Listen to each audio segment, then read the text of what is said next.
So now, That's What I Call Music this week celebrates its 40th anniversary, and I'm joined by Sue and Lee from Choose 80s. Hi, both of you. Welcome to Radio. Hi, morning, John. Yeah, and happy birthday out there. Yeah, it's a little bit nippy out there, yeah, but yeah, a perfect weather to sort of, sit by an open fire and stick your record player on and stick an hour. Oh, yeah.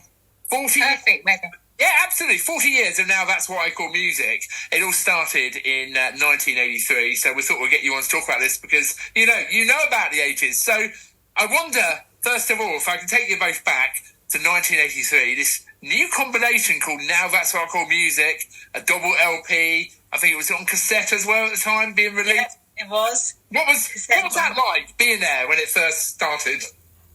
Well, I mean, it was the first of its kind because prior to that, we had compilation albums like Top of the Pops that your mum and dad would have going through the years, and it would have about, say, 20 odd hits on it. But this one was new in that there were so many hits. I mean, it was 2 vinyl records back to back with hits. So it was the biggest compilation that we'd ever seen before. It was a collaboration between 2 record companies for the first time. So it was EMI and Virgin that put them all together. So there were 11 number ones on this album, as well as all the other tracks. And to have all of that on one album, and the actual vinyl was fantastic because you opened it up, double sleeve, you had all pictures inside, in the inside part of all the artists, which as a teenager, you just loved. Yeah, well, that was the thing that you loved about vinyl records back in the day, is that it wasn't just the record with a list of songs. It was a work of art, really. They really put a lot of time and effort into making them, readable and with lots of information that you could enjoy while listening to the music. So they got it down to a fine art. Absolutely. This is the thing about vinyl, and I've got a lot of old Now albums. I was looking up, I think Now 1, which I picked up for £1 in a charity shop, is probably not worth that much. I think I was reading Now 4 is the one that's worth the money. I've got that as well. Is it? Yeah. That's interesting. Yeah. Actually, I think they got better. I think 4 was a good one because I didn't get 1 or 2 because, it didn't have my favourite. The Style Council didn't feature it.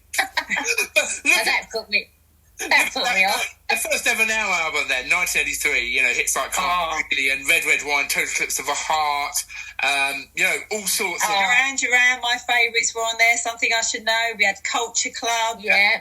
Howard Jones, wasn't it?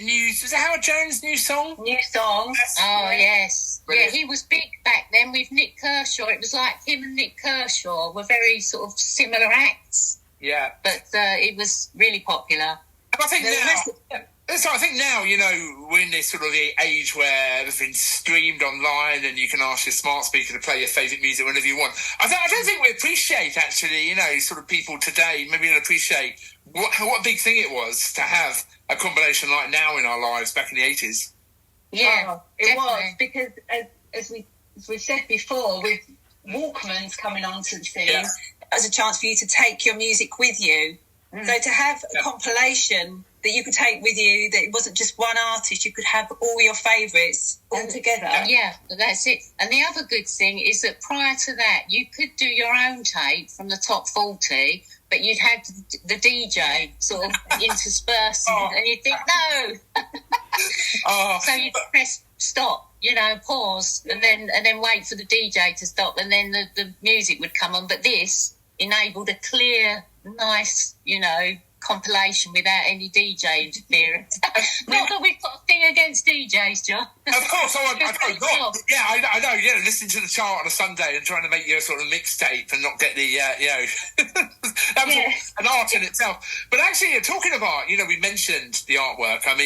Looking at some of these Now albums, and 80s albums in general, combination albums. There were combinations before Now, of course. A little bit hit and miss, and some of them were, a little bit naff. But the artwork, it's brilliant. Just looking at it, it's so retro, and I just love it. Oh, yeah. They really had it down to a fine art, really, the art, forgive the pun. Yeah. But, from the 60s, 70s, 80s, if you look at albums, if you go through your albums, it's amazing, some of the covers, and so memorable. You know, for example, the Jam one did so many great covers, sound effects, really, and plus they had all the lyrics inside that you could, you know, read through while they were singing. Yeah. So it wasn't just the album, it was all the extras that you got with it that was so good. So were you both singing along then in the 80s, you know, getting your song words together and pretending you're some sort of absolutely or something? Hairbrush at the ready. Love that. Brilliant. We're talking to Sue and Lee from Choose 80s, and we'll continue that conversation celebrating 40 years of Now That's What I Call Music. Now, let's get back to our conversation about Now That's What I Call Music, the combination series, celebrating its 40th birthday this week. So we thought we'd talk about this with 80s expert Lee and Sue. They're from Choose 80s. But the thing about a Now album is, it's like almost like a snapshot of that era in time. So you get an album from whatever year, it's got the songs that were big and maybe some songs that they thought would be big that maybe weren't. It's a way to discover new music, isn't it? It's a real record of history, and for the young people as well. A discovery in the 80s.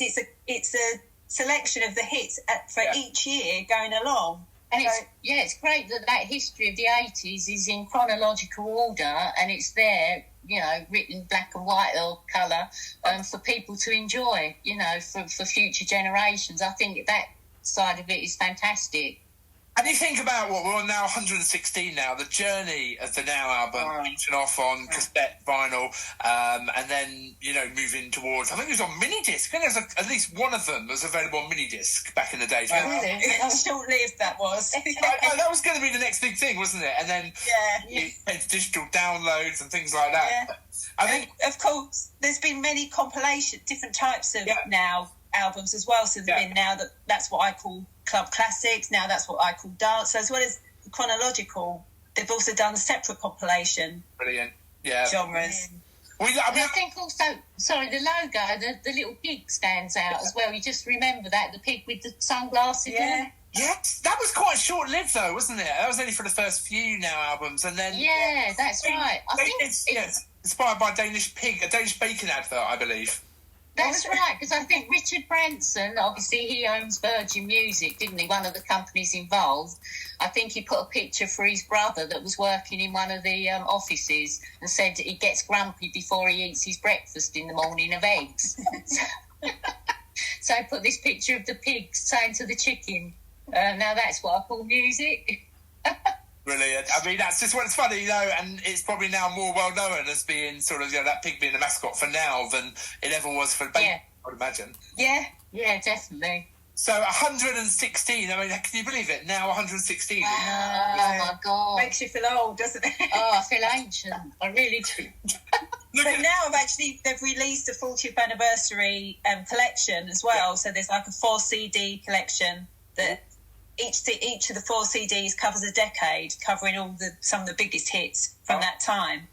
Yeah, that's out in CD. I don't know if that's out in vinyl actually. But probably would be, wouldn't it, for old time's sake? Yeah, I hope so. You had the Hits album as well, I seem to remember, back in the 80s. That was kind of running alongside. That wasn't as successful, though. I don't think there were as many tracks on there. That's maybe because there wasn't that much promotion. Now That's What I Call Music has. Yeah, they really clinched the market, didn't they, this particular one? So what do you think the future will hold for Now? I mean, is it going to be something that we'll still be talking about, still be running in another 40 years, or now 238? Is that going to happen, do you think? I don't know. I hope so, because even my daughter's 18 now, but she's had a few, you know, in her collection, because it was still going strong, you know, when she was growing up. So I think the young people, you know, it's a nice collection of the music that brings back memories for them of a certain year. Certain parties they went to. It has that knack of bringing all those memories back. I suppose the only problem is that with streaming, you can stream them all and you've got your own ready-made playlist, which is a bit different to what we had back then. So it may not have as much success going forward as it has done in the past. But as long as we're all here, lived it in the 80s, we're still on. And the other worry is with streaming, if the Wi-Fi goes down, you've not got Now That's What I Call anything, have you? When it's on your record player and there's a power cut, you know. Yeah. So, Similar. Go with the power record player. That's what we need. I need a wind-up one. Wind-up one. It's brilliant. I mean, have you both? Is there one now album that would you consider to be your favourite? I wonder. That's a really hard. The one with the style counselling. So it was number 3. Number 3, okay. And it has to be number 1 for me because it's such an exciting moment to get that. Yeah, it's the classic one. Has to be 1. Brilliant. Yeah, do you know what? I've got a load of the old early Now albums. I'm thinking I'm just going to sit there and chill out and listen to them because that's to take you back on that journey. Brilliant. Oh, yeah. Oh, there you go. Enjoy. Yeah, lovely to reminisce about those. Oh, definitely. So many great memories for each song, isn't there? Absolutely, yes, and as you say, you've got the full package, not just the songs, you've got the information and all the other stuff and the pictures of the 80s haircuts and the fashion. Yes, a guaranteed great night in, isn't it? Absolutely, there you go. And do you think, though, you're seeing a vinyl revival, and it's quite interesting sort of seeing shops like HMV opening up more branches. I think they opened up a branch on Oxford Street recently, didn't they? Yeah, where it used to be on Oxford Street, back in the same place. Yeah. And to see young people, in their sort of teenagers, 20s, going in and leafing through records like, we might have done back in the day. I mean, that's quite nice in itself. Yeah. They're actually very expensive, though, vinyls. Yes. Like £30 I saw in HMV for a vinyl record. Yeah, they are quite pricey, aren't they? Yeah, that's it. Shops, you can buy the original 80s stuff. I think that's the best way to do it. Yeah, definitely. But I think the vinyls actually have overtaken the CDs in longevity because some CDs I put in and it's just, it stops, when it gets old. I think it just stops playing. It keeps repeating the same old. But with vinyls, I think they were built to last, really. They keep going, don't they? Those vinyls from the 80s still going strong. I've got a big... Brilliant. Like us. Sue and Lee there from Choose 80s. You want to follow them on your social media, just search for @Choose 80s.